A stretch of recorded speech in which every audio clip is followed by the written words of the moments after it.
Hi అండి, welcome back to my channel. ఈరోజు మనం ఈ వీడియోలో May Vision IAS monthly current అఫైర్స్లో ఎకనామిక్స్లో ఉన్న ఇంపార్టెంట్ టాపిక్స్ చూద్దాం. ఫస్ట్ కాంపిటీషన్ గురించి. కాంపిటీషన్ అమెండ్మెంట్ యాక్ట్ 2023 గురించి అనమాట. సెంట్రల్ నోటిఫై చేసింది several provisions of competition amendment act 2023.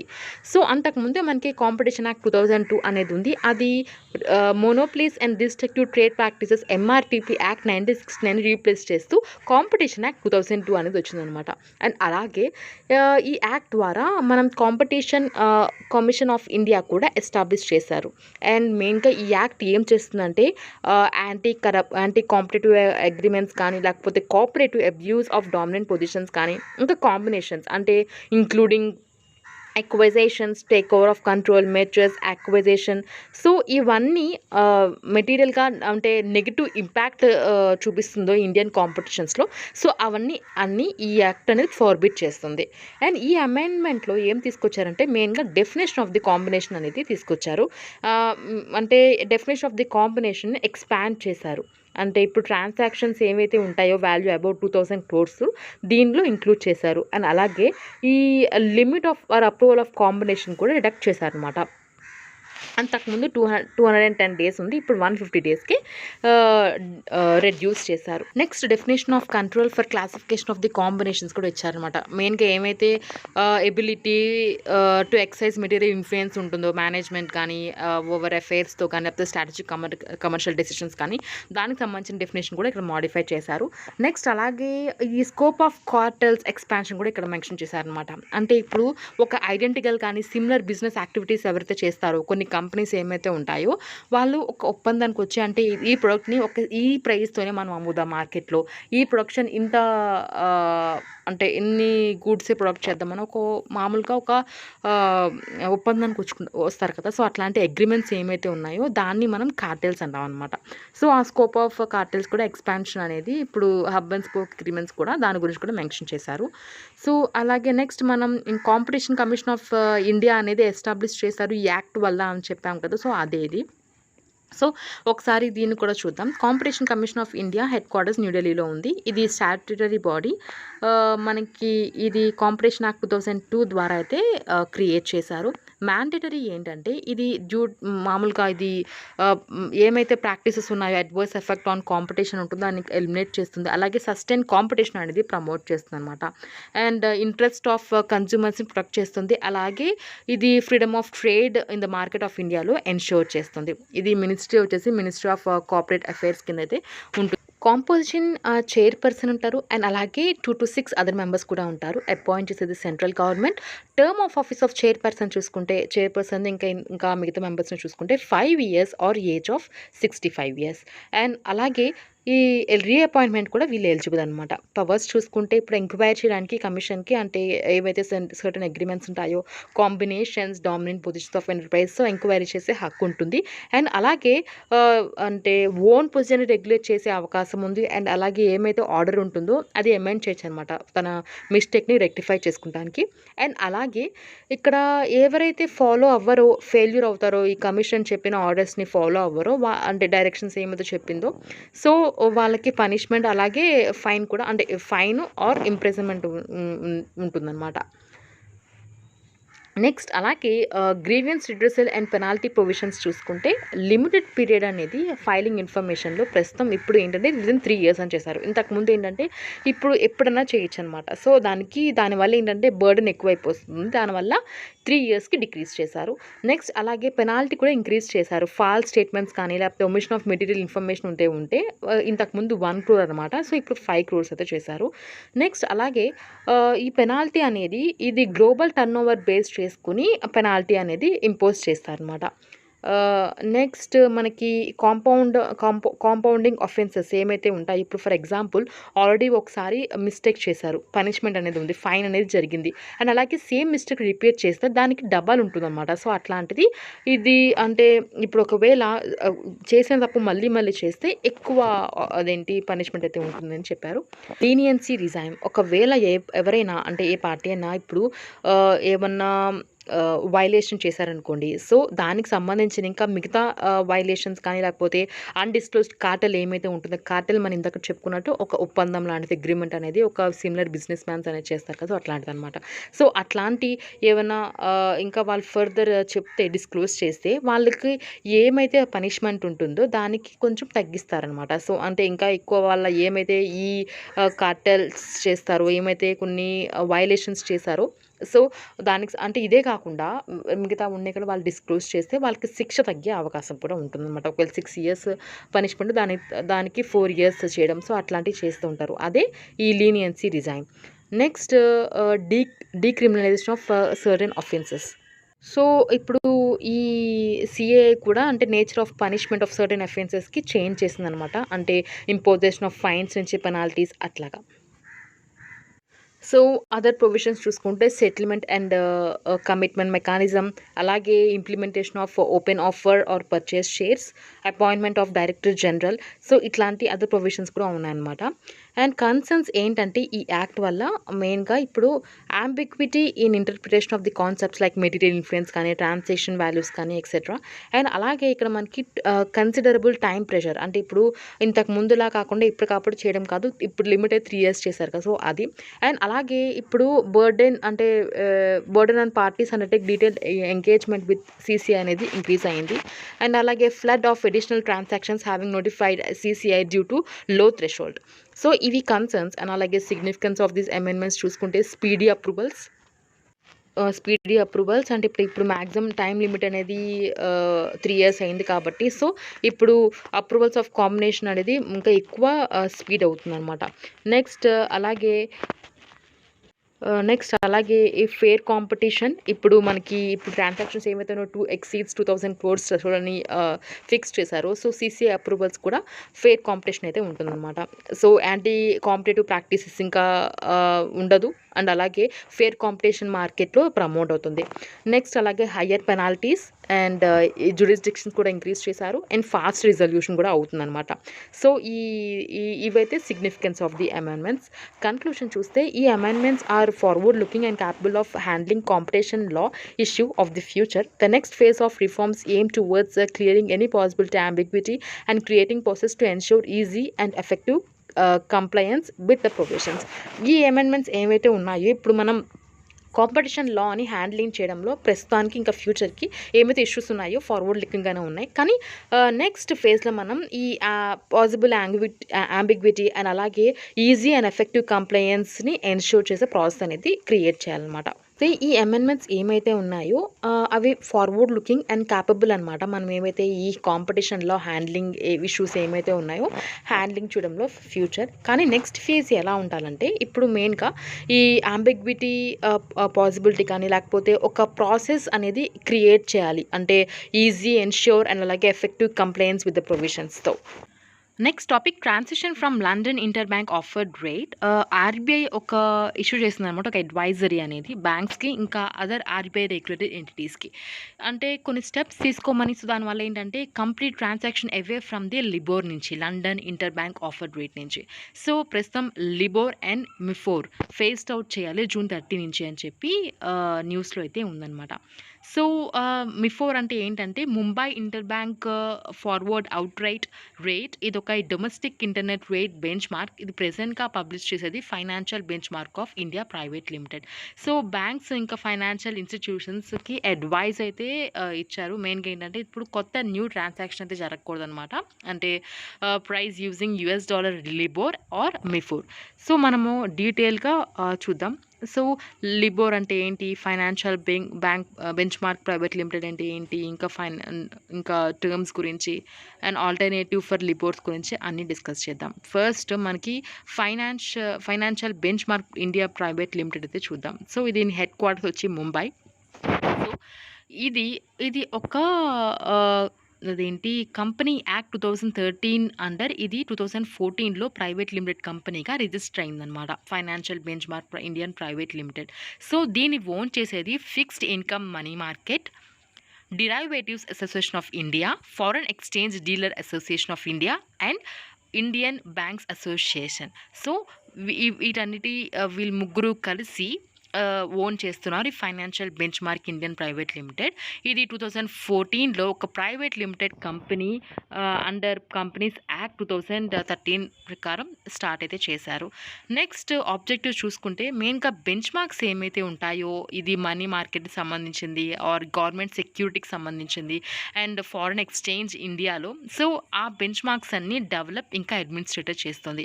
And FBIL ఏమో అండర్ ఆర్బీఐ కింద రెగ్యులేట్ చేస్తారనమాట. అండ్ రెస్పాన్సిబుల్ చూసుకుంటే ఏవైతే aspects related to benchmark ఉంటుందో అవన్నీ ఇష్యూ చేస్తుంది. అంటే ఇప్పుడు collecting and submission of the market data and information including poll data, ఇంకా formulation, adaptation, periodic view of benchmark, calculation methodologies, calculations, publications, administration, benchmark అన్ని functions అన్ని ఈ ఎఫ్బిఐఎల్ చూసుకుంటుంది. సో ఈ ఫైనాన్షియల్ బెంచ్ మార్క్స్ ఏంటంటే ఇది నార్మల్గా ఇప్పుడు ఫైనాన్షియల్ కాంట్రాక్ట్స్ ఏమైతే ఉంటాయో అంటే బిజినెస్ టు బిజినెస్ ఏమైతే కాంట్రాక్ట్స్ చేసుకుంటారో సో కాంట్రాక్ట్స్ చేసుకున్నప్పుడు ప్రైసింగ్ కానీ సెటిల్మెంట్ కానీ వాల్యుయేషన్ కానీ ఈ బెంచ్ మార్క్ ఈ రిఫరెన్స్ డేట్కి బేస్ చేసుకునే ఈ ప్రైసింగ్ సెటిల్మెంట్ వాల్యుయేషన్ అనేది చేస్తారనమాట ఫైనాన్షియల్ కాంట్రాక్ట్స్ ఏమైతే ఉంటాయో. Next over the counter markets ఇది ఒక డీసెంట్రలైజ్డ్ మార్కెట్ అనమాట. మార్కెట్ పార్టిసిపేషన్ ట్రేడ్ కానీ అంటే స్టాక్స్, కామోడిటీస్, కరెన్సీస్ ఇంకా other instruments directly between two parties అనేది ఉంటుంది. అంటే ఒక సెంట్రల్ ఎక్స్చేంజ్ ఆర్ బ్రోకర్ అనేది ఏం ఉండకుండా. అండ్ అలాగే ఇట్లాంటి ఫైనాన్షియల్ బెంచ్ మార్క్కి ఇది లిబోర్ అనమాట. సో లిబోర్ అంటే ఒక benchmark rate. So LIBOR అంటే ఒక గ్లోబల్ బెంచ్ మార్క్ ఇంట్రెస్ట్ రేట్గా యూజ్ అవుతుంది. సో గ్లోబల్ బ్యాంక్స్ ఏమైతే ఉంటాయో ఒకవేళ లెండ్ చేయాలంటే ఈచ్ అదర్ లేకపోతే ఇంటర్నేషనల్ ఇంటర్ బ్యాంక్ మార్కెట్ ఉండాలంటే for short term loans for example India SBI అనుకోండి. సో ఇంటర్నేషనల్ బ్యాంక్తో కానీ వేరే బ్యాంక్తో కానీ ఏమైతే ఇంటర్నేషనల్ బ్యాంక్ ఉంటుందో దాంతో ఒక లోన్స్ అనేది ఇప్పుడు తీసుకోవాలన్నా సో ఒక బెంచ్ మార్క్ ఇంట్రెస్ట్ రేట్ అనేది బేస్ చేసుకునే తీసుకుంటుంది. సో ఆ గ్లోబల్ బెంచ్ మార్క్ ఇంట్రెస్ట్ రేటే లిబోర్ అనమాట. సో ఒకవేళ గ్లోబల్ బ్యాంక్స్ ఒకరికి లోన్స్ ఇవ్వాలనుకున్న ఇంటర్నేషనల్ ఇంటర్ బ్యాంక్ మార్కెట్లో షార్ట్ టర్మ్ లోన్స్ అనమాట. సో అప్పుడు ఈ లిబోర్ బెంచ్ మార్క్ అనేది యూజ్ చేస్తారు. సో రెగ్యులేషన్ చూసుకుంటే ఇది 2014 లిబర్ అనేది బ్రిటిష్ బ్యాంకర్స్ అసోసియేషన్ అనేది అడ్మినిస్ట్రేట్ చేసింది. తర్వాత ఏంటంటే ఈ maintenance of the benchmark అనేది under preview of UK financial conduct authority అయితే వచ్చిందనమాట. నెక్స్ట్ క్యాలిక్యులేషన్స్ చూసుకుంటే December 31, 2020 ముందు లిబోర్ అనేది 5 కరెన్సీస్ బేస్ చేసుకొని క్యాలిక్యులేట్ చేసేవాళ్ళు. అంటే యుఎస్ డాలర్ ఇంకా యూరో, పౌండ్, స్విస్ ఫ్రాంక్ ఇంకా జపనీస్ యెన్ ఫర్ 7 టెంటర్స్. కానీ తర్వాత ఏంటంటే March 2021 తర్వాత నుంచి ఓన్లీ యుఎస్ డాలర్ అనేది యూజ్ చేస్తున్నారు అనమాట లిబోర్ వర్ అలౌడ్ టు పబ్లిష్డ్. నెక్స్ట్ మనకి బెంచ్ మార్క్ వల్ల యూజ్ ఏంటంటే ఇప్పుడు మామూలుగా ట్రేడ్స్ అనేది సెటిల్ చేయాలనుకన్నా లేకపోతే ఫ్యూచర్ ఆప్షన్స్ కానీ స్వాప్స్కి కానీ ఇప్పుడు కరెన్సీ స్వాప్ అది జరుగుతూ ఉంటుంది. అంటే ఇండియన్ కరెన్సీ నుంచి జపనీస్ యెన్ స్వాప్ అనేది జరుగుతుంటుంది, దానికి ఉపయోగపడుతుంది. సో అండ్ అలాగే ఓవర్ ది కంట్రీస్ మార్కెట్ ఇంకా ఎక్స్చేంజెస్ గ్లోబల్లీ ఇట్లాంటి ఫైనాన్షియల్ ఇన్స్ట్రుమెంట్స్ డిరైవేటివ్ కూడా ఉపయోగపడుతుంది అనమాట. నెక్స్ట్ అలాగే ఇది కమర్షియల్ ప్రొడక్ట్స్కి అంటే floating rate, certificate of the deposits, valuable rate mortgages అట్లాంటికి ఉపయోగపడుతుంది. అండ్ అలాగే కన్జ్యూమర్ లెండింగ్ ప్రొడక్ట్స్కి including mortgages, credit cards and student loans among others to use it benchmark. So benchmark అనేది ఇట్లా కూడా యూజ్ అవుతుంది అనమాట. సో ఇది లిబోర్ అనమాట. ఇది global benchmark interest market. LIBOR కాకుండా మనకి ఇంకా ఆల్టర్నేటివ్ కూడా ఉన్నాయి. సో ఆల్టర్నేటివ్స్ ఆఫ్ లిబోర్ కూడా ఉంది. అంటే US secured over night financing rate SOFR. ఒకవేళ అంటే ఇక్కడ నేమ్లోనే తెలిసిపోతుంది ఓవర్ నైట్ అని. సో ఇప్పుడు అర్జెంట్గా ఆ రోజు కావాలంటే ట్రాన్సాక్షన్స్కి సో ఇది యూజ్ చేసుకోవచ్చు. నెక్స్ట్ వచ్చేసేది European inter bank offered. Next Japan's Tokyo inter bank offered rate, China's Shanghai inter bank offered rate షిబోర్ and India's modified Mumbai interbank forward outright rate. So ఇది ఇండియాకి సంబంధించిందనమాట. సో ఇప్పుడు RBI ఏమంటుంది లిబోర్ and అలాగే ఈ MMIFR కూడా అంటే ఇది కూడా యూజ్ చేయొద్దు, ఫేజ్ అవుట్ చేసేయండి అని చెప్తుంది. బోర్ నుంచి ఇప్పుడు గ్లోబల్ ట్రాన్సాక్షన్ ఎందుకు అవసరం అంటే మెయిన్గా ఏంటంటే బ్యాంక్స్ అనేవి హానెస్ట్గా చెప్పాలంటే దాని మీదే హెవీగా డిపెండ్ అయి ఉన్నాయన్నమాట. సో దానివల్ల ఏంటంటే ఇది కమర్షియల్ ఇంట్రెస్ట్ కూడా డిస్రిగార్డ్ అవుతుంది అండ్ మ్యానిపులేషన్. సో వాళ్ళ ఇంట్రెస్ట్ కోసం అంటే లిబోర్ రేట్స్ ప్రాఫిట్స్ కోసం ఏంటంటే మ్యానిపులేట్ కూడా చేస్తున్నారు మల్టిపుల్ బ్యాంక్స్. నెక్స్ట్ అలాగే ఇది 2008 ఫైనాన్షియల్ క్రైసిస్ తెలిసిందే. దాని ఏంటంటే ఒక use and abuse of credit default swaps అనేది ఒక మేజర్ డ్రైవ్ అనమాట ఈ క్రైసిస్ కోసం.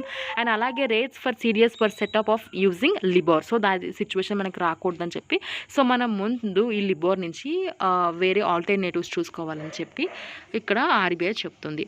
So next additional transition benefits చూసుకుంటే మెయిన్గా మనకి ఫైనాన్సింగ్ కాస్ట్ అనేది రెడ్యూస్ అవుతుంది. సో ఏమైతే రిఫరెన్స్ రేట్స్ ఉన్నాయో దాన్ని క్యాల్కులేట్ చేసి గోయింగ్ ఫార్వర్డ్ మన రోబస్ట్ ఇంకా ట్రాన్స్పరెంట్ కనిపిస్తుంది అనమాట.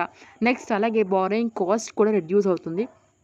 అంటే ఇప్పుడు ఒక లెండర్స్ కానీ ఇంకా ఇన్వెస్టర్స్ ఏమైతే ఉన్నాయో వాళ్ళకి లోయర్ ఇంట్రెస్ట్తో ఇంకా వాళ్ళకి లోయర్ ఇంట్రెస్ట్ రేట్స్ అయితే కావాలన్నమాట. సో దానివల్ల ఏంటంటే leading to reduced borrowing cost for the borrowers. Next అలాగే మోర్ కాంపిటీషన్. సో మనం ఆల్టర్నేటివ్ రిఫరెన్స్ని ఇంట్రడ్యూస్ చేస్తే ఆల్టర్నేటివ్ రిఫరెన్స్ రేట్స్ అనేది ఇంట్రడ్యూస్ చేస్తే సో కాంపిటీషన్ మార్కెట్లో కూడా రిఫరెన్స్ రేట్తో ఇంట్రడ్యూస్ అవుతుందన్నమాట. సో దానివల్ల ఏంటంటే మనకి మోర్ ట్రాన్స్పరెంట్ అలాగే competitive pricing of financial products అయితే ఉంటుంది. సో ఇండియాస్ ట్రాన్సిషన్ సినారియో చూసుకుంటే మనకి ఎక్స్పోజర్స్ టు లిబోర్ అనేది మనకి from loan contracts link to foreign currency non resident accounts. ఇంకా నెక్స్ట్ వచ్చేసి deposits with floating rates of interest and derivatives. ఇంకా ఆల్టర్నేటివ్ రిఫరెన్స్ రేట్స్ చూసుకుంటే ఆర్బీఐ ఒక system of alternative reference rates అనేది ఎస్టాబ్లిష్ చేసింది. దానివల్ల ఏంటంటే బ్యాంక్స్ని అలౌ చేస్తుంది అనమాట వాళ్ళ రేట్స్ అనేది చూస్ చేసుకుంటాం from the basket of currencies rather than British pound for international financial transaction. Next అలాగే ఆర్బీఐ ఒక MIM4 అనేది యాడ్ చేసింది list of significant benchmark. అదే ఇక్కడ చెప్పినట్టు India's modified Mumbai interbank forward outright rate. So ఇప్పుడు అది కూడా యూజ్ చేయొద్దు అని చెప్పి అంటుంది ఆర్బీఐ లిబోర్ అండ్ MMIF4ని. Next fallback clause. So ఈ ఫాల్ బ్యాక్ క్లాజ్ అంటే ఏంటంటే ఇదొక agreement of revised consideration. So reference rate అనేది అంటే పబ్లిష్ చేయాలన్నమాట. సో ఇది important for the transparency in the consistency. So RBI ఏమంటుందంటే ఈ insertion of the fall back classes కూడా ఇన్సర్ట్ చేయాలని చెప్పి పుష్ చేస్తుంది. ఛాలెంజెస్ చూసుకుంటే ఈ ట్రాన్సిషన్కి సంబంధించింది ఇప్పుడు ఇది ఏమైతే మనకి సూటబుల్ ఏఆర్ ఉంటాయంటే ఆల్టర్నేటివ్ రేట్స్ ఏమైతే ఉంటాయో దాన్ని ఐడెంటిఫై ఇంకా అడాప్టింగ్ అనమాట. అంటే ఈ లిబోర్ని రీప్లేస్ చేయాలంటే సో డిఫరెంట్ జ్యూరిస్డిక్షన్ ఇంకా మార్కెట్స్ ఏమో డిఫరెంట్ రేట్స్ అనేవి చూస్ చేసుకుంటారు. అంటే such as the so far in US, Tibor in Japan అట్లాగా. నెక్స్ట్ అలాగే ఈ ఫాల్ బ్యాక్ని అడ్రస్సింగ్ చేయడం కూడా మనకి ఛాలెంజే. నెక్స్ట్ ఈ ఇన్వెస్ట్మెంట్ ఇన్ ట్రాన్సిషన్. సో ఇప్పుడు మనం ఈ ఆల్రెడీ చాలా అయితే అంటే ఇప్పుడు ఆల్రెడీ లోన్స్ అనేవి తీసుకున్నారు ఈ లిబోర్ రేట్స్తో. అండ్ అలాగే ఆల్రెడీ ఇది యూస్ చేస్తున్నారు అనమాట. సో ఈ ట్రాన్సాక్షన్ అనేది మనకి ఇప్పుడు సిగ్నిఫికెంట్ అవ్వాలంటే ఇంకా adjustment to internal systems processes models అనేది చాలా సిగ్నిఫికెంట్ అనమాట. అంటే టెక్నాలజీ అప్గ్రేడ్ కానీ నెసరీ ఉంటుంది. అండ్ అలాగే smooth integration without disturbing day to day operations. So ఇట్లాంటివన్నీ ఉంటాయి. ఇన్వెస్ట్మెంట్ ఇన్ ట్రాన్సాక్షన్ కూడా మనకి ఇన్వెస్ట్మెంట్ కూడా ఇంక్రీజ్ అవుతుంది. Next liquidity challenge. So already ఇప్పుడు ఈ ఇంట్రడక్షన్ అవ్వడం వల్ల మనకి ఈ మార్కెట్ లిక్విడిటీ కూడా ఛాలెంజ్గా ఉంటుందన్నమాట. సో దీనివల్ల ఏంటంటే ఈ మార్కెట్ ఇన్ఎఫిషియన్సీ ఇంకా ఇంపాక్ట్ ప్రైసింగ్ కూడా లీడ్ అయ్యే అవకాశం ఉంది. సో వే ఫార్వర్డ్ చూసుకుంటే ఇప్పుడు ట్రాన్సిషన్ అంటే ఇప్పుడు లిబోర్ నుంచి ఆల్టర్నేటివ్ రేట్స్కి దానికోసం ఏంటంటే మనకి సెవరల్ స్టెప్స్ ఇంకా ఫైనాన్షియల్ ఇన్స్టిట్యూట్స్ అనేది ఇన్వాల్వ్ అయి ఉంటుందన్నమాట. అంటే ఇప్పుడు నాన్ బ్యాంకింగ్ ఇన్స్టిట్యూట్ అనేది స్టిల్ మనకి ఛాలెంజెస్ అనేది ఫేస్ చేస్తారు. ఇది ఒకవేళ ఇంపాక్ట్కి యాక్సెస్ చేయాలన్నా లేకపోతే లిబోర్ ట్రాన్సిషన్ ప్రొడక్ట్స్కి. నెక్స్ట్ అలాగే గోయింగ్ ఫార్వర్డ్ చూసుకుంటే మనకి ఇది స్టాండర్డైజ్ రీసెర్చ్ బేస్డ్ గైడ్లైన్స్ అనేది ఉండాలి, క్రియేట్ చేయాలి. మెయిన్గా ఏంటంటే ఈ supplement the capacity of these institutions. And అలాగే ఈ enable them to choose AR which create smooth transition of the transitions and the economy alike. So ప్రస్తుతం అయితే ఈ జూలై 31 నుంచి అంటే జూన్ 30 వరకే ఈ లిబోర్ ఇంకా Mumbai interbank forward outright rate అనేది యూజ్ అవుతుంది. తర్వాత ఫేస్డ్ అవుట్ చేసేయండి అని చెప్పి ఆర్బీఐ అయితే ఇష్యూ చేసింది అనమాట. సో ప్రస్తుతం కూడా ఇట్లాంటి ట్రాన్సాక్షన్స్ కొత్త న్యూ ట్రాన్సాక్షన్స్ అనేది చేయొద్దని కూడా చెప్పింది బ్యాంక్స్ ఇంకా ఫైనాన్షియల్ ఇన్స్టిట్యూషన్స్కి. ఇది ప్రిలిమ్స్లో చాలా ఉపయోగపడుతుంది. లిబార్ అని ఏంటో అని అడగొచ్చు, మనకి మిఫార్ అంటే ఏంటో అని అడగొచ్చు, ఫుల్ ఫామ్ అడగొచ్చు, అండ్ అలాగే ఫైనాన్షియల్ బెంచ్ మార్క్ ఇండియా గురించి అడగొచ్చు. సో ఇది చాలా ఇంపార్టెంట్ టాపిక్ అనమాట. సో లిబార్ అనేది. Next topic liberalised remittance scheme. So ఈ స్కీమ్ అండర్లో ఇప్పుడు finance minister even use of credit card కూడా ఇంక్లూడ్ చేశారనమాట. సో ప్రస్తుతం ఏంటంటే ఇప్పుడు మనకి ఓన్లీ డెబిట్ కార్డ్ ట్రాన్సాక్షన్సే. ఒకవేళ మనం అబ్రాడ్ వెళ్తే, ఇప్పుడు ఇండియన్ రెసిడెంట్ ఓవర్సీస్ అంటే అబ్రాడ్ వెళ్తే, సో ప్రస్తుతం మనకి ఓన్లీ డెబిట్ కార్డ్ ట్రాన్సాక్షన్సే ఎలా ఉంటుంది. సో క్రెడిట్ కార్డ్ అయితే లేదు. సో ఇప్పుడేంటి ఈ ఆర్బీఐ అండర్ స్కీమ్లో ఫైనాన్స్ మినిస్ట్రీ ఇది ఇంక్లూడ్ చేశారు. లిమిట్ కూడా $250,000 అయితే లిమిట్ పెట్టారనమాట క్రెడిట్ కార్డ్కి. సో నెక్స్ట్ మనం ఈ ట్యాక్స్ కలెక్టెడ్ అట్ సోర్స్ చూసుకుంటే టీసీఎస్ గురించి చూసుకుంటే, ఇది ఏంటంటే ఇప్పుడు మనం నార్మల్గా గూడ్స్ అండ్ సర్వీసెస్ ఇప్పుడు మనం కొనుక్కుంటాం కదా. సో అప్పుడు ఏవైతే తీసుకుంటామో సో బయ్యర్ దగ్గర ట్యాక్స్ కలెక్ట్ చేస్తారు బై సెల్లర్. సో ఆ విధంగానే ఇప్పుడు ఫారెన్ రెమిటెన్స్ ట్రాన్సాక్షన్స్ కూడా జరుగుతాయి అన్నమాట. ట్యాక్స్ అనేది ఇండివిజువల్స్ ద్వారా, అంటే ఇప్పుడు ఎవరైతే ఇది మనీని అబ్రాడ్ పంపిస్తారో సో దాన్ని బేస్ చేసుకుని ట్యాక్స్ కూడా కలెక్ట్ చేస్తారనమాట.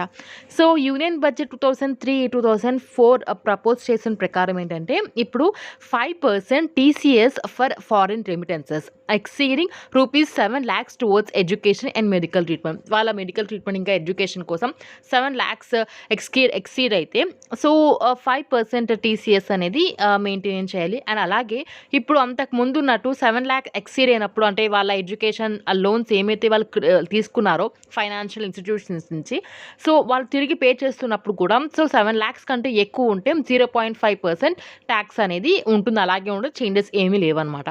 సో అలా ఇది ట్యాక్స్ కలెక్టెడ్ సోర్స్ గురించి, టీసీఎస్ గురించి.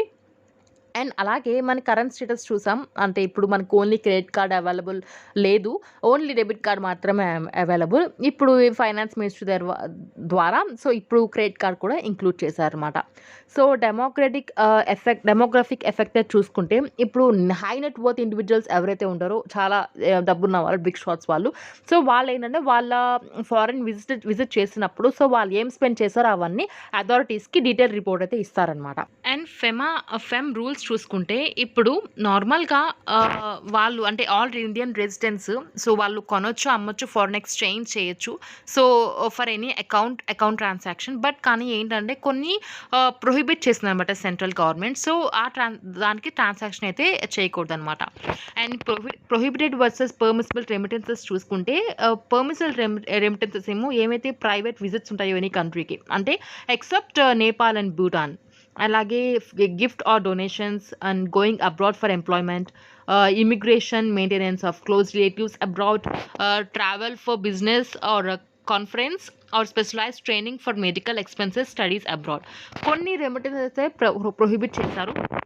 స్పెషల్గా ఏంటంటే ఇప్పుడు ఏమైతే ప్రొహిబిట్ చేశారో under schedule 1 or restricted under schedule 2 of FEM CAT rules.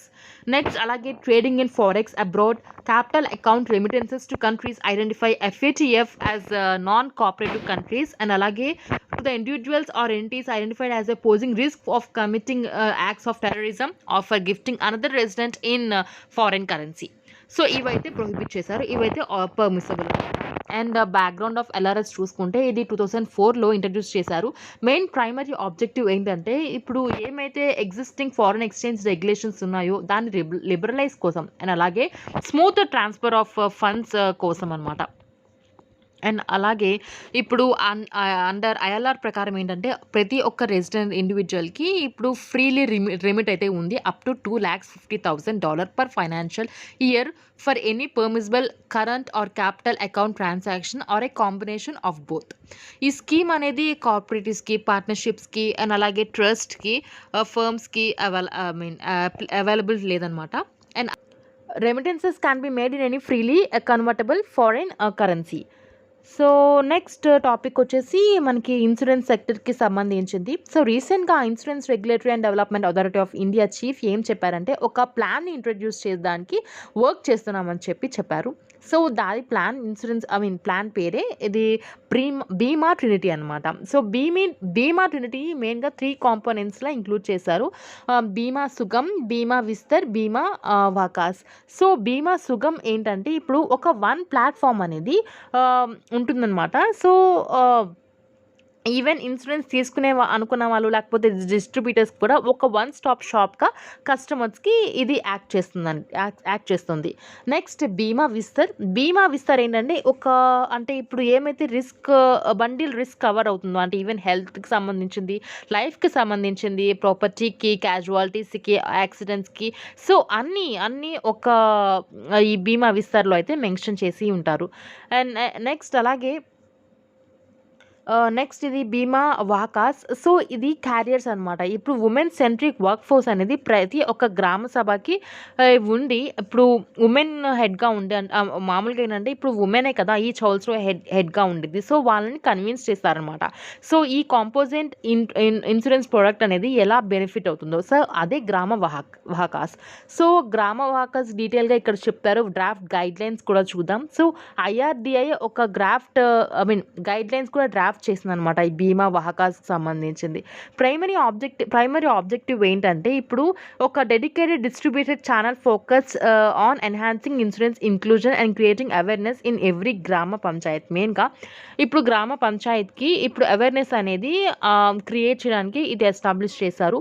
So accessibility ఇంకా అవైలబిలిటీ ఆఫ్ ఇన్సూరెన్స్ని ఇంప్రూవ్ చేయడానికి ప్రతి ఒక్క every nook or corner of the country. Guidelines మెయిన్గా 2 టైప్స్ ఆఫ్ గ్రామ వాహకాస్ ఉంటాయి. మామూలుగా ఏంటంటే corporate Bima Vahaks, legal entities registered under Indian laws and engaged by insurers, individual Bima Vahaks appointed by an insurer or appointed by a corporate బీమా వాహక్. Scope ఏంటంటే మెయిన్గా వాహకస్ది ఇది proposals ఏమైతే ఉంటాయో అవన్నీ ఇన్ఫర్మేషన్ కనెక్ట్ చేసి KYC కంప్లైంట్స్ కానీ లేకపోతే కోఆర్డినేషన్ సపోర్ట్ ఇన్ పాలసీ కానీ క్లెయిమ్స్ రిలేటెడ్ సర్వీసింగ్ కానీ లేకపోతే ఫెసిలిటేటింగ్ ప్రీమియర్ పేమెంట్ ప్రాసెస్ కానీ అవన్నీ యాక్టివిటీస్ అన్నీ ఈ బీమా వాహకస్కి అసైన్ చేస్తారు.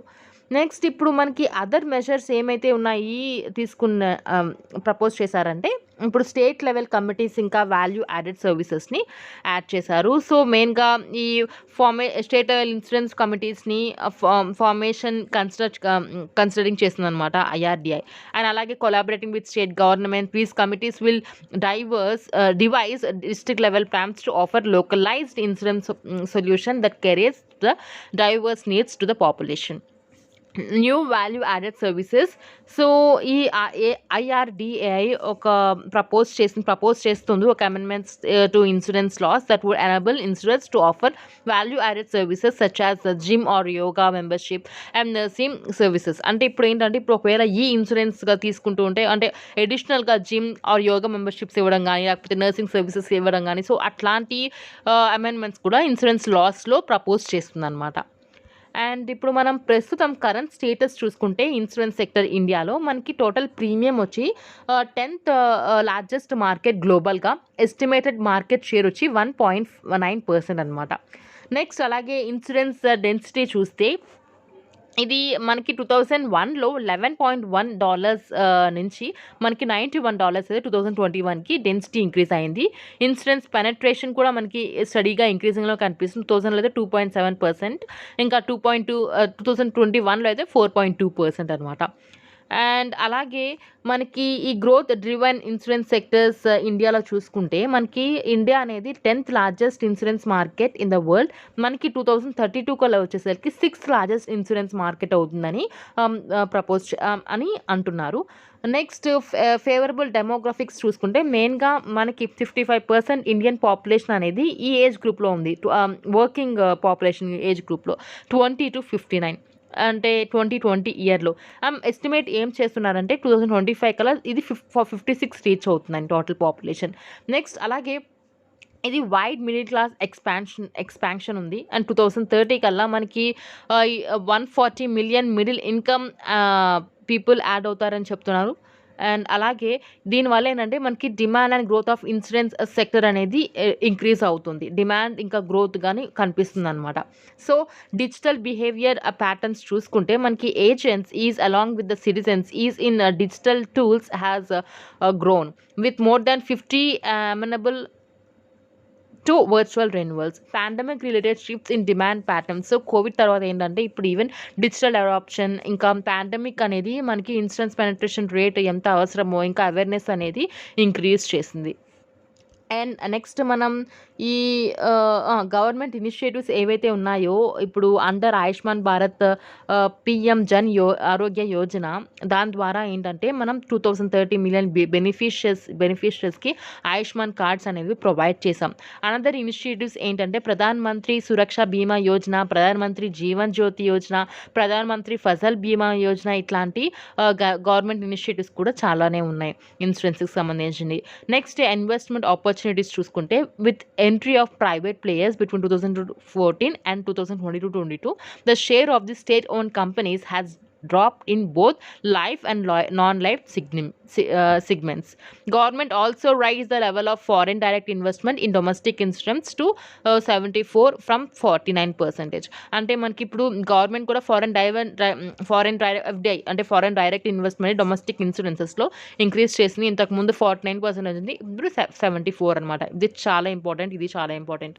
Insurance regulatory and development authority of India IRDAI, ఇది హెడ్ క్వార్టర్స్ వచ్చేసి హైదరాబాద్ తెలంగాణలో ఉంది. And under ministry of finance, department of financial services. ఇది ఒక statutory body formed under the act of parliament IRDAI act 1999. So mandate ఏంటంటే ఇది licence grant చేస్తుంది to reinsurance companies and insurance intermediaries. And అలాగే ఇది పాలసీ హోల్డర్స్ ఇంట్రెస్ట్ని protect చేస్తుంది. And అలాగే to regulate investment of funds by insurance companies, professional organisation connected with reinsurance business, to undertake inspection of conduct, inquiries and investigation of the entities connected with the insurance business. And ఈ IRDAI regulate చేసే entities ఏంటంటే LIC, both public and private sector companies, and అలాగే general insurance companies, both public and private sector companies, re-insurance companies, agency channel, intermediaries like corporation agents, broker, etc. So and అలాగే మనకి challenges ఏంటంటే challenges face చేస్తున్నామంటే insurance సెక్టార్లో మెయిన్గా ambiguity of the insurance contracts అయితే ఉన్నాయన్నమాట. అంటే ఇప్పుడు leading of huge pendency of consumer cases in the sector. ఈ సెక్టర్లో మనకి ఈ కన్జ్యూమర్ కేసెస్ ఏమైతే ఉన్నాయో పెండెన్సీ చాలా ఎక్కువ ఉన్నాయన్నమాట. అండ్ అలాగే ఇన్ఫ్లెక్సిబుల్ ఆఫ్ పాలసీ టర్మ్స్ ఒక విచిత్రంగా ఉంటాయన్నమాట. అంటే ఇప్పుడు పర్టికులర్గా దాన్ని హిడెన్ అంటే యాక్సిడెంట్ పర్టికులర్గా ఇట్లాంటి యాక్సిడెంట్ అనే టైప్ ఆఫ్ కొన్ని ఉంటాయన్నమాట.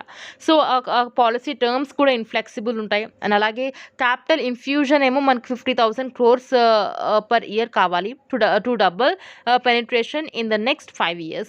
నెక్స్ట్ అలాగే కన్జ్యూమర్ అవేర్నెస్ అనేది లేదు. అండ్ అలాగే rural participation of the insurance remain deficiencies.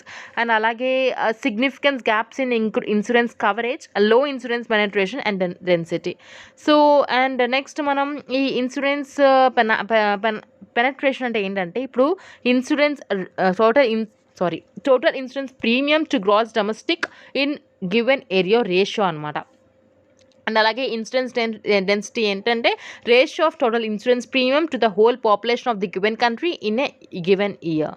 So next conclusion చూస్తే ఇది IRDAI ఏమని చెప్తుందంటే ఇప్పుడు అందరూ అంటే ఇప్పుడు మనం యూపీఐని ఎలా యూస్ చేస్తున్నామో అండ్ అలాగే యూపీఐ ప్రతి ఒక్క ఫోన్లో ఉంది. ఇదివరకు మనకి అసలు ఈ యూపీఐ అంటే ఏంటో తెలియదు, కానీ ఇప్పుడు యూపీఐని యూస్ చేస్తున్నాం. ఎలా యూస్ చేస్తున్నామో ఈవెన్ ఇన్సూరెన్స్ ఇండస్ట్రీ కూడా త్రూ బీమా ట్రినిటీ ప్లాన్ ద్వారా ఈవెన్ అంతగా ట్రాన్స్ఫర్మేటివ్ క్రియేట్ అవ్వాలని చెప్పి కన్క్లూజన్ అంటే ARDAI మెయిన్గా IRDAI ఏం అదనమాట. నెక్స్ట్ అలాగే ఈ ఆల్ ఇన్ వన్ పాలసీ ప్లాన్‌తో విత్ ఈ ఈ ఇంప్లిమెంటేషన్ ప్లాన్‌తో ఇంకా ప్రపోజ్డ్ అమెండ్మెంట్స్ ఏమైతే ఉన్నాయో ఇన్సూరెన్స్ లాస్‌లో ఐఆర్‌డీఐ మామూలుగా ఏంటంటే ఒక significance Boost in insurance coverage, bridging ఇంకా ఎగ్జిస్టింగ్ గ్యాప్స్ ఏమైతే ఉన్నాయో అవన్నీ కవర్ చేద్దామని ఐఆర్‌డీఐ యాంటిసిపేట్ చేస్తుందనమాట. అండ్ అలాగే ఇది మెయిన్‌గా ఇది ఇన్సూరెన్స్ ఫర్ ఆల్ బై 2047 మనం గోల్ రీచ్ అవ్వడానికి కూడా ఉపయోగపడుతుంది. నెక్స్ట్ రిలేటెడ్ న్యూస్ చూస్తే షూరిటీ బాండ్స్. సో ఐఆర్‌డీఐ ఈ షూరిటీ బాండ్స్ ఏమైతే ఉన్నాయో దాని నార్మ్స్ అనేవి రిలాక్స్ చేసిందనమాట. సో కొన్ని నార్మ్స్ అనేవి రిలాక్స్‌గా చేసింది. మెయిన్‌గా ఏంటంటే షూరిటీ బాండ్స్ ఇది surety insurance market by increasing availability of such products. ఈ షూరిటీ బాండ్స్ కూడా ఇది ఒక టైప్ ఆఫ్ ఇన్సూరెన్స్ పాలసీయే. మెయిన్‌గా పార్టీస్ ఎవరైతే ఇన్వాల్వ్ అయ్యి ఉన్నారో ఈ ట్రాన్సాక్షన్ గానీ, కాంట్రాక్ట్‌లో వాళ్ళ ఫైనాన్షియల్ లాసెస్‌ని పొటెన్షియల్ కోసం ఈ due to breach of contract గానీ లేకపోతే other type of non performance ఉంటే దాన్ని ప్రొటెక్ట్ చేస్తుందనమాట పార్టీస్‌ని. And next insurance information bureau of India IIBA రీసెంట్‌గా ఏంటంటే రష్యన్ హ్యాకర్స్ ఈ ఐఐబీ డేటాని త్రూ ఒక ర్యాన్సమ్‌వేర్ అటాక్ ద్వారా ఎన్క్రిప్ట్ చేశారనమాట. నెక్స్ట్ అలాగే insurance information bureau of India చూస్తే ఇది ఎస్టాబ్లిష్ చేసింది ఐఆర్‌డీఐ. ఇది 2009లో అయితే తీసుకొచ్చారు. ఫార్మల్‌గా ఇనాగరేట్ చేసింది 2010లో. ఇదొక ఇండిపెండెంట్ సొసైటీగా రిజిస్టర్ అయింది under Andhra Pradesh society registration act 2012. ఇది ఒక సింగిల్ ప్లాట్ఫామ్ మెయిన్‌గా రెస్పిరేటరీ ఇంకా analysis of insurance sector related information అంతా మెయింటైన్ చేస్తుంది. అండ్ మెయిన్‌గా కీ ఇన్ఫర్మేషన్ చూసుకుంటే మనకి bundle of services related motor insurance కానీ టు మల్టిపుల్ స్టేక్ హోల్డర్స్‌కి ప్రొవైడ్ చేస్తుంది. Spare heads mortality and spread health mortality and mobility investigation centre operations అలాగే central index server handles చేస్తుంది with acts nodal point between different insurance repositories maintains a registry of all hospitals in network of insurance Rohini. So ఇది insurance information bureau of ఇండియాకి సంబంధించిన information. Next topic demographic dividend. So ఇది ఎందుకు న్యూస్లో ఉందంటే employment rate మెయిన్గా highlight చేశాము ఈ రీసెంట్ పీరియడిక్ లేబర్ ఫోర్స్ సర్వేలో. సో ఆ సర్వే ద్వారా ఏమి మనకు తెలిసిందంటే ఇప్పుడు కన్సర్న్స్ రైజ్ అయినాయి అనమాట ఈ ability of the country to reap the demographic dividend. So అందుకే ఇది న్యూస్లో ఉంది. అండ్ అలాగే అన్ఎంప్లాయ్మెంట్ రేట్ చూసుకుంటే మనకి ఇది ఇంక్రీజే కనిపించింది. అంటే states such as Rajasthan, Himachal Pradesh ఇంకా union territory of Jammu and Kashmir అనేది 30% అన్ఎంప్లాయ్మెంట్ రేట్ ఉందన్నమాట in the 4th quarter 2022-23. And demographic dividend గురించి చూసుకుంటే మనం ఇది డెమోగ్రఫిక్ ఫేవరబుల్ స్ట్రక్చర్ చూసుకుంటే విత్ ఇన్ పాపులేషన్లో. సో 15 to 15 years నుంచి 64 years వాళ్ళని మనం ఈ డెమోగ్రఫిక్ లో ఇంక్లూడ్ చేస్తామన్నమాట. అంటే వీళ్ళు working population. And facts that highlights that India is in middle of ఈ డెమోగ్రఫిక్ ట్రాన్సిషన్ చూసుకుంటే ఫాలింగ్ ఫెర్టిలిటీ అనేది ఫాలో అవుతుంది. ప్రస్తుతం మనకి 2.0లో అయితే ఉన్నాం అనమాట. నెక్స్ట్ అలాగే ఈ మీడియన్ ఏజ్ కూడా రేజ్ అవుతుంది. 2011లో మన మీడియన్ రేజ్ వచ్చేసి 24, ఇప్పుడు మనకి 29 అండ్ ఫ్యూచర్లో 2036లో 36 years అయ్యేది ఎక్స్పెక్ట్ చేయొచ్చు అనమాట. అండ్ అలాగే ఏంటంటే ఇది వరకు 24, 23 ఆ టైంలో పెళ్లి చేసుకునే వాళ్ళు, మ్యారేజెస్ అయ్యేవి. కానీ ఇప్పుడు ఏంటంటే స్టడీ అయిపోయిన తర్వాత మళ్ళీ జాబ్ తర్వాత హయ్యర్ స్టడీస్, సో ఇట్లా లేట్ అవుతుంది. సో ఆ మీడియన్ ఏజ్ అనమాట. సో అది కూడా మనకి రేజ్ అయ్యే కనిపిస్తుంది. నెక్స్ట్ డిపెండెన్సీ రేషియో కూడా మనకి తగ్గుతుంది అనమాట. సో 65 నుంచి 54కి డిక్రీజ్ అయ్యే ఎక్స్పెక్ట్ అయితే చేస్తున్నారు. సో ఈ డెమోగ్రఫిక్ డివిడెండ్ వల్ల ఈ అంటే గ్రోత్ వల్ల సో యూజెస్ ఏంటంటే లేబర్ సప్లై. సో ఇప్పుడు మామూలుగా మనం ఈ లేబర్ సప్లై అనేది ఇంక్రీజ్ అవుతుందన్నమాట. సో దానివల్ల ఇది benefits appear to be dependent on the ability of the economy to absorb productivity employee the extra workers. And next అలాగే సేవింగ్స్ కూడా ఇంక్రీజ్ అవుతుంది. ఫర్ ఎగ్జాంపుల్ మనకి డిపెండెన్స్ అనేవి తక్కువగా ఉన్నారనుకోండి, అయితే అప్పుడు మనకి ఇండివిజువల్కి సేవ్ చేసుకునే అవకాశం ఉంటుంది. సో దానివల్ల ఏంటంటే నేషన్ సేవింగ్ రేట్స్ అనేవి ఇంక్రీజ్ అవుతాయి. సో దానివల్ల డెవలపింగ్ కంట్రీస్కి ఆల్రెడీ ఈ షార్టేజ్ ఏమైతే ఉందో క్యాపిటల్స్ అండ్ దానివల్ల ఒక హయ్యర్ ప్రొడక్టివిటీస్ అనేవి లీడ్ అవుతుంది. సో దానివల్ల క్యాపిటల్ కూడా ఈవెన్ చెప్పాలంటే ఫైనల్లీ ఇప్పుడు ఇండివిజువల్ సేవ్ చేస్తే నేషనల్ సేవింగ్ రేట్స్ అనేవి ఇంక్రీజ్ అవుతాయి. సో గ్రోత్ అనేది కనిపిస్తూ ఉంటుందన్నమాట, నేషనల్ గ్రోత్ కూడా. ఈ నెక్స్ట్ హ్యూమన్ క్యాపిటల్ చూసుకుంటే ఇప్పుడు ఫర్టిలిటీ రేట్ అనేది డిక్రీజ్ అయితే ఇప్పుడు ఫర్టిలిటీ రేట్ ఏంటంటే ఇప్పుడు ఒక ఉమెన్ ఎంతమందికి ఎంతమందిని ఎంతమందిని కనొచ్చు. సో, అట్లా అనమాట. సో, అయితే ఇప్పుడు ఈ ఫర్టిలిటీ రేట్స్ అనేది డిక్రీజ్ అయితే ఇప్పుడు వుమెన్ అనేది హెల్తియర్ అవుతుంది. అండ్ అలాగే ఎకనామిక్ ప్రెషర్ కూడా తక్కువ ఉంటుందనమాట హోమ్‌లో. ఫర్ ఎగ్జాంపుల్ ఒక వుమెన్ ఇప్పుడు నలుగురు పిల్లలకి జన్మనిస్తే ఇంకొక ఫ్యామిలీలో ఒక వుమెన్ ఒక ఒక బేబీయే ఉంటే సో, ఈ ఫ్యామిలీకు అంటే ఈ బేబీకి అంటే బెటర్ హెల్త్ కానీ, ఇంకా ఎడ్యుకేషనల్ అవుట్‌కమ్స్ కానీ, ఇంకా ఎక్కువ కాన్సంట్రేషన్ అంటే ఎక్కువగా ఈ ఫ్యామిలీ అనేది అన్ని సౌకర్యాలు ఉంటాయన్నమాట. కానీ ఇక్కడేంటంటే ఇప్పుడు ఏమైతే ఉన్నాయో సో, బర్డెన్ అవుతుంది. ఎకనామిక్ బర్డెన్ ఉంటుంది. సో, హ్యూమన్ క్యాపిటల్ కూడా సో, అక్కడ మనం ఇంపార్టెంట్ అనమాట. నెక్స్ట్ అలాగే ఈ డిమాండ్ కూడా ఇంక్రీజ్ అవుతుంది. సో, దీనివల్ల ఏంటంటే ఇప్పుడు it brought about by increasing GDP per capita and decreasing dependency ratio. So, మనకేంటంటే జీడీపీ పర్ క్యాపిటా ఇంక్రీజింగ్ కనిపిస్తుంది. అలాగే డిపెండెన్సీ రేషియో అనేది డిక్రీజ్ అవుతుందనమాట. నెక్స్ట్ అలాగే ఛాలెంజెస్ చూసుకుంటే మెయిన్‌గా ఈ డెమోగ్రఫిక్ డివిడెండ్‌లో ఇది so, generating sufficient employment opportunities, widening income gap, a lack of access to health services, low employability, and informal economy, caste discrimination and religious differences, gender disparities. So, ఇవన్నీ అయితే challenges అనమాట. ఈ reaping demographic డివిడెండ్‌లో. Measures ఏమేమి తీసుకోవాలంటే ఈ demographic dividend reap చేయడానికి so first మనం health and ఎడ్యుకేషన్లో స్పెండ్ చేయాలి. అండ్ అలాగే మనం ఇది పాలసీస్ అనేది పాలసీస్ అనేది ఇంపార్టెంట్ మెయిన్ ఏంటంటే ఈ పాలసీస్ని డ్రాఫ్ట్ చేయాలన్నమాట. ఇది promote health during the demographic dividend phase. Next అలాగే మనం ఈ ఫీమేల్ వర్క్ ఫేస్ పార్టిసిపేషన్ కూడా ఇంక్రీజ్ చేయాలి. మన ఇండియాలో చూసుకుంటే ప్రస్తుతం 20% ఉమెనే వర్క్ ఫేస్లో పార్టిసిపేట్ చేస్తున్నారు. మనం సౌత్ కొరియాని చూసి నేర్చుకోవాలి. వాళ్ళు 50% అనేది ఫీమేల్ వర్క్ ఫేస్ పార్టిసిపేషన్ అనేది ఉంటుంది. సో అండ్ నెక్స్ట్ అలాగే గవర్నమెంట్స్ రిఫార్మ్స్ తీసుకురావాలి. సో ఇప్పుడు మైగ్రేషన్కి సంబంధించింది అండ్ అలాగే ఏజింగ్ అయినప్పుడు సో అట్లాంటి సోషల్ సెక్యూరిటీ స్కీమ్ కావాలి అండ్ స్కిల్ డెవలప్మెంట్, అర్బనైజేషన్, ఇంకా న్యూ ఫెడరల్ అప్రోచ్ ఇట్లాంటివన్నీ తీసుకురావాలన్నమాట. సో ఇవన్నీ ఇంప్లిమెంట్ చేసి ఈ డెమోగ్రఫిక్ డివిడెండ్ని హాస్యం చేయాలి. నెక్స్ట్ అలాగే స్కిల్ గ్యాప్ ఏమైతే ఉందో దానికి బ్రిడ్జ్ చేయాలి. సో స్కిల్ గ్యాప్ మెయిన్గా ఏంటంటే ఇది వొకేషనల్ స్కిల్స్ కానీ లేకపోతే internships, embedded apprenticeships, degree programmes so ఇట్లాంటివన్నీ ఫోకస్ చేయాలి. అండ్ అలాగే ఫారెన్ క్యాపిటల్ ఇన్ఫ్లోని కూడా ఎంకరేజ్ చేయాలి. India should have gross fixed capital formation of 33% of GDP in order to meet growth and job creation goals. Next మనం ఈ transaction from the agriculture sector కూడా focus చేయాలన్నమాట. So మెయిన్గా ఏంటంటే ఇప్పుడు మనం ఎక్కువ డిపెండెన్సీ మనం అగ్రికల్చర్ మీద ఉన్నాం. సో దాన్ని అంటే ఇప్పుడు మోర్ దాన్ 55% అనేది మన అగ్రికల్చర్ మీద డిపెండ్ అయి ఉన్నాం కదా. దాని ట్రాన్సాక్షన్ కూడా మనం అగ్రికల్చర్ సెక్టర్ నుంచి వేరే దానికి ట్రాన్సాక్షన్ కూడా ఉండాలన్నమాట. సో దానివల్ల ఇండియా అనేది ఇది మెయిన్గా ఈ absorption of labour into productive employment and promote relevant programmes and policies. Other measures చూసుకుంటే ఇప్పుడు next generation of economic forms అనేవి ఇంప్లిమెంట్ చేయాలి. మెయిన్గా ఇది long neglected social needs like related to nutrition, quality enhancement of tertiary education, water supply and sanitation, urban development. So ఇవన్నీ పర్టికులర్గా దీని మీద ఫోకస్ చేయాలన్నమాట.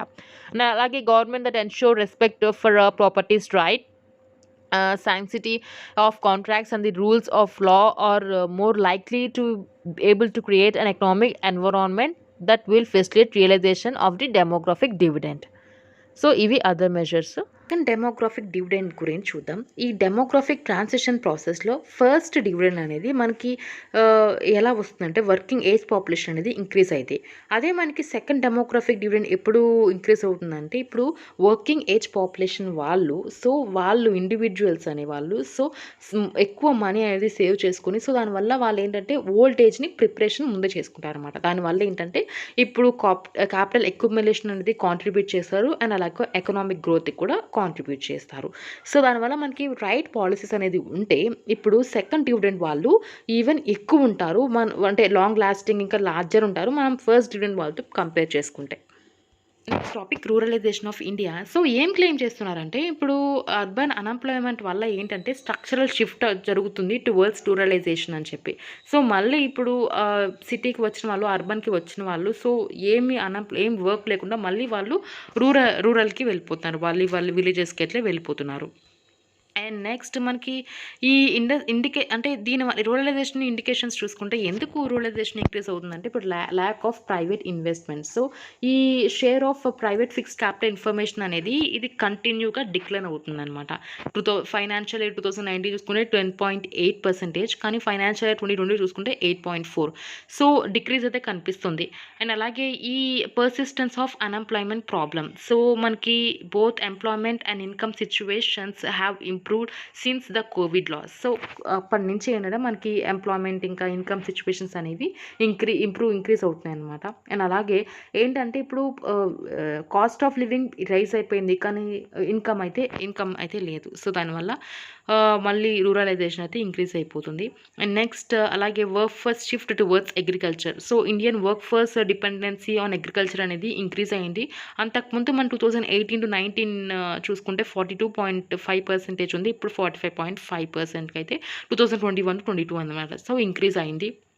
అండ్ అలాగే ఈ demand for cereals rising again. So ఈ డిమాండ్ రైజ్ అవుతుంది. దానివల్ల ఏంటంటే ఇప్పుడు ఈవెన్ అగ్రికల్చర్కి ఎక్కువ వర్క్ ప్రెషర్ అయితే అయిపోయిందనమాట. నెక్స్ట్ అలాగే ఇండస్ట్రియల్ ప్రొడక్షన్ అనేది ఫాల్ కనిపిస్తుంది. మనకి యూఎస్లో పోల్చుకుంటే మనకి ఇండస్ట్రియల్ ప్రొడక్షన్ గ్రోత్ అనేది యూఎస్లో ఇంక్రీజ్ అయింది. సో బట్ ఇండియాలో అయితే 10 years average of 2.1% compare to 7.7% during 2000-2012. So మనం చూసుకుంటే గ్రోత్ అనేది డౌన్ అయిందనమాట. నెక్స్ట్ అలాగే ఇది రూరలైజేషన్ ఇంపాక్ట్స్ చూసుకుంటే మెయిన్గా ఇది difficult for manufacturing workers to find new jobs. And అలాగే ఇది ఇన్ఈక్వాలిటీ అనేది ఇన్కమ్ ఇన్ఈక్వాలిటీ అనేది ఇంక్రీజ్ అవుతుంది. అండ్ అలాగే ఆ సర్ప్లస్ లేబర్ రిజల్ట్స్ ఇన్ లో రియల్ వేజెస్. సో ఈ లేబర్స్ ఎవరైతే ఉన్నారో సర్ప్లస్ ఎక్కువ మంది, సో వాళ్ళు వేజెస్ తక్కువగా అంటే లో రియల్ వేజెస్కి పనిచేస్తారనమాట. నెక్స్ట్ అలాగే స్లోవర్ ప్రొడక్టివిటీ గ్రోత్ ఉంటుంది. అండ్ అలాగే ట్యాక్స్ పొటెన్షియల్స్ అనేవి తగ్గిపోతాయి ఇన్ మ్యానుఫ్యాక్చరింగ్ సెక్టర్లో. అండ్ అలాగే ఓవరాల్ ఎకనామిక్ గ్రోత్ కూడా రెడ్యూస్ అవుతుంది. అండ్ అలాగే మనకి ఈ వర్చువస్ సైకిల్ ఆఫ్ గ్రోత్ కూడా ఉంది. ఫస్ట్ మనకి ఈ ప్రోగ్రెషన్ ఆఫ్ ఎకానమీ ఉంటే నెక్స్ట్ అర్బనైజేషన్ అవుతుంది. అర్బనైజేషన్ ఉంటే రైజ్ ఆఫ్ ఇన్వెస్ట్మెంట్ ఉంటుంది. రైజ్ ఆఫ్ ఇన్వెస్ట్మెంట్ ఉంటే మళ్ళీ ఎంప్లాయ్మెంట్ అండ్ ఇన్కమ్ అనేది ప్రొడక్టివిటీ కనిపిస్తుంది. అండ్ పవర్టీ రిడక్ట్ అవుతుంది. మళ్ళీ పవర్టీ రిడక్షన్ అయితే మళ్ళీ ప్రోగ్రెస్ ఆఫ్ ఎకానమీ. ఇది ఒక సైకిల్ అనమాట. సో ఇది ఒక వర్చువల్ సైకిల్ ఆఫ్ గ్రోత్ కూడా ఇక్కడ మెన్షన్ చేశారు. సర్టెన్ ఇనిషియేటివ్స్ ఏమైతే తీసుకున్నారంటే ఇప్పుడు ఒకవేళ ట్రెండ్ని అవాయిడ్ చేయడానికి ఈ ప్రొడక్షన్ లింక్డ్ ఇన్సెంటివ్స్ అంటే పిఎల్ఐ స్కీమ్ అనేది తీసుకొచ్చారు అక్రాస్ 14 key సెక్టర్స్లో. అండ్ అలాగే పిఎం స్వనిధి యోజన. సో మెయిన్గా ఏంటంటే ఇప్పుడు లోకల్ స్ట్రీట్ వెండర్స్కి లోన్స్ అనేవి ప్రొవైడ్ చేస్తున్నారనమాట అర్బన్ ఏరియాస్లో ఈ స్కీమ్ ద్వారా. Next PM Gati Shakti. ఇది ఒక transformative approach for economic growth and sustainable development. And Deen Dayal Antyodaya Yojana. ఇది నేషనల్ అర్బన్ లైవ్లీహుడ్ మిషన్. మెయిన్గా ఏంటంటే ఈ పవర్టీని ఇంకా వల్నరబుల్ని రెడ్యూస్ చేయడానికి అర్బన్ పూర్ హౌస్ హోల్డ్స్లో. Next credit guarantee trust fund for micro and small enterprise scheme. మెయిన్గా కొలాటరల్ ఫ్రీ లోన్స్ అనేవి up to 1 crore Indian rupee అనేది ప్రొవైడ్ చేస్తుంది ఈ స్కీమ్ ద్వారా. Next Pradhan Mantri Mudra Yojana. Collateral free loans అనేవి ఎంఎస్ఎంఈ సెక్టర్స్కి అయితే ప్రొవైడ్ చేస్తారు. కన్క్లూషన్ చూస్తే ఈ డిస్పైట్స్ దీస్ ట్రెండ్స్లో చూసుకుంటే మనకి ఇదంతా పక్కన పెడితే మనకి ఇండియా అనేది ఫాస్ట్ గ్రోయింగ్ నేచర్ ఎకానమీగా ఉంది. అండ్ అలాగే ఇండియా జీడిపి కూడా 7.2% అనేది ఫైనాన్షియల్ ఇయర్ 2022-23 అనేది ఇంక్రీజే కనిపిస్తుంది అనమాట. గ్రో అనేది కనిపిస్తుంది. అండ్ అలాగే ఇది ఎందుకు అంటే వరల్డ్ వైడ్ అనేది మొత్తం అందరూ జీడిపి అనేది డౌన్ అవుతుంది, కానీ ఇండియా అనేది డొమెస్టిక్ ప్రొడక్ట్ ఎందుకు ఇంక్రీజ్ అవుతుంది? సో దానివల్ల ఏంటంటే మనం ఈ గవర్నమెంట్ స్టెప్స్ అనేది చాలా తీసుకుంది. అంటే పిఎం గతిశక్తి, ఇంకా national logistic policy and production link incentive schemes. So దీనివల్ల ఏంటంటే ఇది మ్యానుఫ్యాక్చరింగ్ అవుట్పుట్ అనే అలాగే ప్రొడక్టివిటీని ఎన్హాన్స్ చేస్తుంది, ఎంప్లాయ్మెంట్ అనేది జనరేట్ చేస్తుంది. సో దీనివల్ల ఏంటంటే ఈ స్కీమ్స్ వల్ల మనం మ్యానుఫ్యాక్చరింగ్ అవుట్పుట్స్ని బూస్ట్ చేయగలుగుతున్నాం, అలాగే ప్రొడక్టివిటీని ఎన్హాన్స్ చేయగలుగుతున్నాం, అలాగే ఎంప్లాయ్మెంట్ని కూడా మనం జనరేట్ అయితే చేయగలుగుతున్నాం అనమాట. Next food storage in India. So union cabinet approve చేసింది constitution and empowerment of the inter ministerial committee for the facilitation of the world's largest grain storage plan in cooperative society. And next main ఏమేంటంటే ఈ plan అనేది మెయిన్గా food సెక్యూరిటీని strengthening చేయడానికి తీసుకొచ్చారు. And అలాగే వేస్టేజ్ని reduce చేయడం అండ్ అలాగే ఫార్మర్స్ని ఎంపవరింగ్ చేయడం by creating godowns and agriculture infrastructure at the primary agriculture credit societies level PSCS. So PSCS ఏంటంటే ఇది ఒక village level cooperative credit society. మెయిన్గా ఒక లాస్ట్ లింక్ అనేది సర్వ్ చేస్తుంది. 3 type cooperative credit structure headed by state cooperative banks at the state level. PSCS ఏంటంటే ఒక short term లెండింగ్గా ఇన్వాల్వ్ అవుతుందన్నమాట. అండ్ అలాగే దీన్ని క్రాప్ లోన్స్ అని కూడా అంటాము. అండ్ నెక్స్ట్ ఇంప్లిమెంటేషన్ ఏజెన్సీ చూసుకుంటే ఇది ఒక inter ministerial committee will constituted under the chairmanship of ministry of cooperation. And అలాగే ఏం మెన్షన్ చేస్తుందంటే timely and uniform implementation of the plan in professional manner the ministry of cooperation would implement the pilot project in the 10 selected districts of the different state. Implementation చూసుకుంటే మెయిన్గా ఇది ఒక inter ministerial committee కదా, so chairman అనేది ఉంటారు, chairman of the ministry of cooperation. And అలాగే ఒక uniformly implementation plan అనేది ఎన్షోర్ చేసి ఫస్ట్ ఒక సెలెక్టెడ్ అట్లీస్ట్ 10 సెలెక్టెడ్ డిస్ట్రిక్ట్స్లో డిఫరెంట్ స్టేట్స్లో పైలట్ ప్రాజెక్ట్గా ఇంప్లిమెంట్ చేస్తారు. అండ్ నెక్స్ట్ అలాగే స్కీమ్స్ ఐడెంటిఫై చేసింది ఏంటంటే కన్వర్జెన్స్కి ministry of agriculture and farmer వెల్ఫేర్లో అగ్రికల్చర్ ఇన్ఫ్రాస్ట్రక్చర్ ఫండ్ అండ్ అలాగే agriculture manufacture infrastructure scheme, mission for integrated development of horticulture, sub mission on agriculture mechanism. Next అలాగే ministry of food processing industries అది Pradhan Mantri formalisation of micro food processing enterprise scheme, Pradhan Mantri Kisan Sampada Yojana. Ministry of consumer affairs food and public డిస్ట్రిబ్యూషన్లో allocation of the food grains under the national food security act 2013 procurement operations at minimum support price. Food grain management in ఇండియాలో చూసుకుంటే per year India 3,100 lakh tons of food grains అనేది produce చేస్తుంది. Next food grain procurement mechanism చూసుకుంటే centralised procurement system ఉంది, అలాగే decentralised procurement system కూడా ఉంది. So centralised procurement system ఏంటంటే ఇంకా ఫుడ్ గ్రెయిన్స్ అనేవి ఎఫ్సిఐ అండర్టేక్ చేస్తుంది directly or by state government agencies procure చేసి ఫుడ్ గ్రెయిన్స్ ఈ ఎఫ్సిఐకి హ్యాండ్ ఓవర్ చేస్తారు. నెక్స్ట్ డీసెంట్రలైజ్డ్ ప్రొక్యూర్మెంట్ స్కీమ్ ఏంటంటే ఇది 1997లో అయితే ఇంట్రడ్యూస్ చేశారు. ఫుడ్ గ్రెయిన్స్ అనేవి డైరెక్ట్గా ప్రొక్యూర్ చేసింది డిస్ట్రిబ్యూట్ చేసేది స్టేట్ గవర్నమెంట్ దెమ్సెల్ఫే అనమాట. నెక్స్ట్ అలాగే డిస్ట్రిబ్యూటెడ్ ఆఫ్ ఫుడ్ గ్రెయిన్స్ చూసుకుంటే మనం సెంట్రల్ గవర్నమెంట్ త్రూ ఎఫ్సిఐ ద్వారా ఇది ప్రొక్యూర్మెంట్ కానీ స్టోరేజ్ కానీ ట్రాన్స్పోర్టేషన్ కానీ bulk allocation of the food grains to the state government కానీ ఎఫ్సిఐ చూసుకుంటుంది, సెంట్రల్ గవర్నమెంట్ త్రూ ఎఫ్సిఐ ద్వారా చూసుకుంటారనమాట. నెక్స్ట్ అలాగే ఈ ఆపరేషనల్ రెస్పాన్సిబిలిటీస్ అన్నీ విత్ ఇన్ స్టేటే ఉంటుందన్నమాట. అంటే ఎలిజిబుల్ ఫ్యామిలీస్ని ఐడెంటిఫై చేయడం, రేషన్ కార్డ్ని ఇష్యూ చేయడం అండ్ అలాగే supervision of the functioning of the fair price shops etcetera. So అవన్నీ స్టేట్ గవర్నమెంట్ చేతిలోనే ఉంటాయి. ఎఫెక్టివ్ ఫుడ్ గ్రెయిన్ స్టోరేజ్ సిస్టమ్కి ఏమేమి అవసరం అంటే మెయిన్గా ఒక backward and forward linkage developing అయితే ఇంపార్టెంట్. మెయిన్గా ఏంటంటే ఒక ఎఫెక్టివ్ స్టోరేజ్ సిస్టమ్ అనేది ఫార్మర్స్కి అలాగే ఫార్వర్డ్ లింకింగ్ సిస్టమ్స్కి సచ్ యాజ్ ఫుడ్ ప్రాసెసింగ్ సెక్టర్స్కి యూజ్ అవుతుంది. నెక్స్ట్ అలాగే మనకి ఈ లోకల్ స్టోరేజ్ సిస్టమ్ అయితే సరిగ్గా లేవన్నమాట. So 70% of the total production ఏమైతే ఉందో substances quantities of food grains అనేవి వేస్ట్ అవుతున్నాయి due to improper storage at the farm level.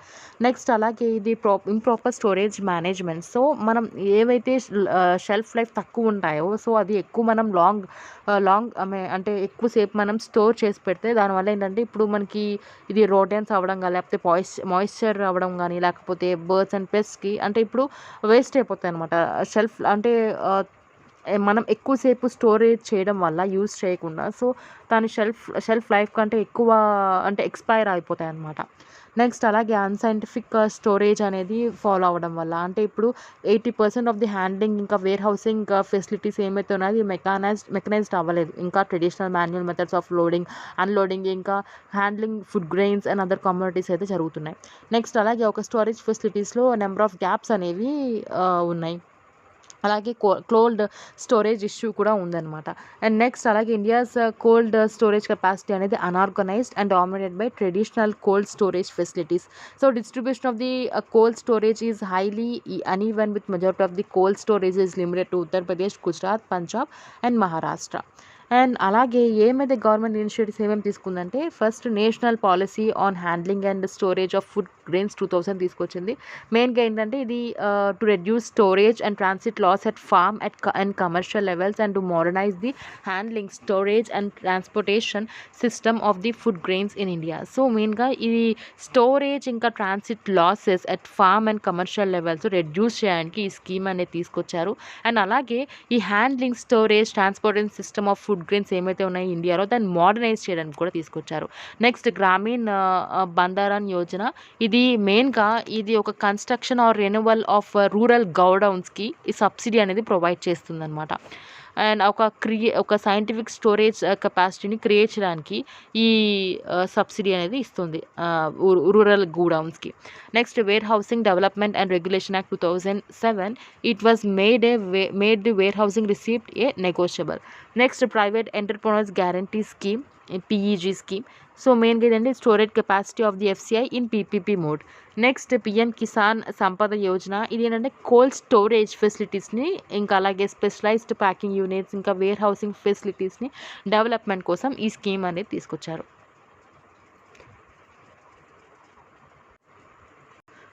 So way forward చూసుకుంటే మెయిన్గా మనం ఎక్కడైతే ఫార్మ్ గేట్ లాసెస్ని రెడ్యూస్ చేయాలన్నమాట.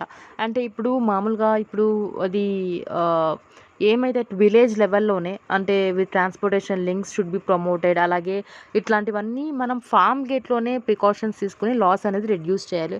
అండ్ అలాగే decentralised even more responsibilities can be shared with the states who is performing well. అంటే ఇప్పుడు ఎవరైతే ఏ స్టేట్స్ అయితే పర్ఫార్మింగ్ బాగా చేస్తున్నారో అంటే హర్యానా, పంజాబ్, ఆంధ్రప్రదేశ్, ఛత్తీస్గఢ్, మధ్యప్రదేశ్. సో మనం కొన్ని రెస్పాన్సిబిలిటీస్ అనేవి మామూలుగా ఆ స్టేట్స్తో కొన్ని షేర్ చేసుకోవాలి, డీసెంట్రలైజ్ చేయాలి. నెక్స్ట్ అలాగే డ్రైయింగ్, ఏరియేషన్ ఇంకా temperature control.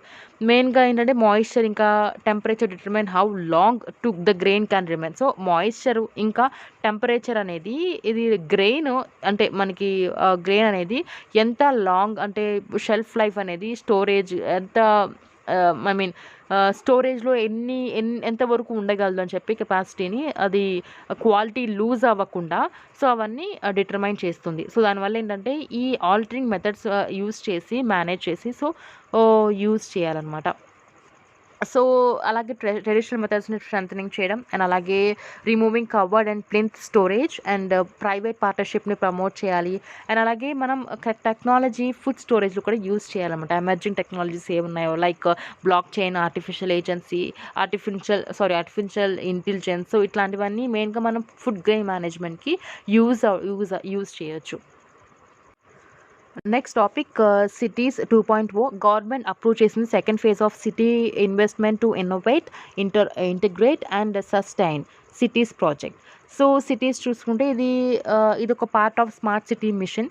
Cities or the city investment to innovate, integrate and sustain is a sub-component of the Government of India's Smart Cities Mission. 2018 launch చేశారు సిటీస్ 1.0. కాంపోనెంట్స్ ఆఫ్ సిటీస్ 1.0 చూసుకుంటే 12 city plan level projects and next capacity development activities in the state of Odisha, promoting integrated urban management at the national level. So ఈ smart city missions చూసుకుంటే ఇది ఒక urban renewal and retrofitting programme launch in 2015. Main ఏమేంటంటే మెయిన్గా ఇది smart సిటీస్ని develop చేయడానికి తీసుకొచ్చారు and అలాగే సిటిజన్ ఫ్రెండ్లీ ఇంకా సస్టైనబుల్గా తయారు చేద్దామని. ఇంప్లిమెంటేషన్ చూసుకుంటే the union minister of urban development is responsible for the implementation of the mission in collaboration with the state government. And agencies involve అయిన ఏజెన్సీ ఏంటంటే ఇప్పుడు సిటీస్ ఈజ్ ఒక joint programme with the ministry of Housing and Urban Affairs.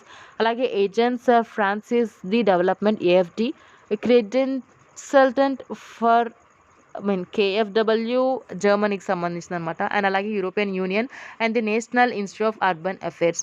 So ఈ జర్మన్కి సంబంధించిన KFW నాకు pronounce సరిగ్గా రాలేదు, అందుకే నేను చెప్పలేదు. సో వీళ్ళందరూ కలిపి ఇది ఒక జాయింట్ ప్రోగ్రామ్ అనమాట. నెక్స్ట్ అలాగే programme is been coordinated and managed by the programme management unit PMU. And అలాగే ఈ థీమెటిక్ ఫోకస్ ఏరియాస్ ఏంటంటే sustainable mobility, public open spaces, urban governance and ICT, social and organisational innovation and low income settlements. So aim of the programme చూసుకుంటే మెయిన్గా ఈ selection of the cities the programme అనేది మెయిన్గా ఇది సిటీస్ని select చేయడంలో assist చేస్తుంది అండ్ అలాగే to develop and implement innovative and sustainable urban infrastructure projects. Next holistic approach. So the selected projects will మామూలుగా సెలెక్టెడ్ ప్రాజెక్ట్స్ ఏమైతే ఉన్నాయో will improve sustainable mobility and increase the amount of public open spaces, implement ICT measures to improve e-governance, and introduce social and organizing innovation in low income settlements. And next, support diversity. And alage selected cities ఏమైతే ఉన్నాయో receive financial support, alage technical expertise, capacity building to implement their project successfully. And next మనం additional objectives చూసుకుంటే మెయిన్గా ఈ programme అనేది ఈ supporting competitive selected projects promoting circular economy with the focus of integrated waste management at the city level, climate oriented reform action at the state level, and institutional strengthening and knowledge dissemination at the national level. Number of cities చూసుకుంటే it will be implemented 18 cities select based on competition.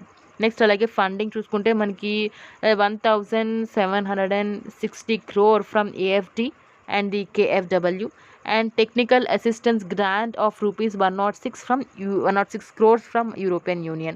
Major components చూసుకుంటే మనకి financial and technical support for the cities to develop projects on climate reliance with the focus on integrated waste management. All states and union territories will eligible for support on demand basis.